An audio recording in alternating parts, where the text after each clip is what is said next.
बिस्मिल्लाहिर्रहमानिर्रहीम। इस वक्त मक्का मुकर्रमा के अंदर जिस जगह पे हम हाजिर हैं, ये हमारे पीछे मस्जिद है।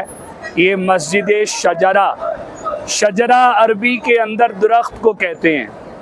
यहाँ पे एक वाक़या पेश आया था कि काफिरों की तरफ से ये कहा गया था कि अगर वो दरख्त चल कर आपके पास आ जाए तो हम कलमा पढ़ लेंगे। तो नबी पाक अलैहिस्सलातु वस्सलाम ने फरमाया, मुख्तलिफ वाक़यात हैं, एक वाक़या के अल्फाज ये हैं कि जाओ उस दरख्त से जाके ये कह दो तुम्हें मोहम्मद सल्लल्लाहु अलैहि वसल्लम बुला रहे हैं। तो वो शख्स आया, दरख्त से कहा कि तुम्हें वो बुला रहे हैं। अब दरख्त दाएं बाएं हिला, अपनी जड़ें उखेड़ता हुआ जड़ों के ऊपर चलकर नबी पाक अलैहिस्सलाम के कदमों में हाजिर हो गया। तो उस बंदे ने कलमा पढ़ लिया। तो ये फिर दरख्त वापस आया, अपनी जगह पे लग गया। तो इस अरबी में दरख्त को शजरा कहते हैं।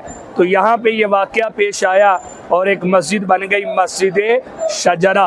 अल्लाह ताला हमें यहाँ की बरक़ात नसीब फरमाए, आमीन बिजाहि नबी।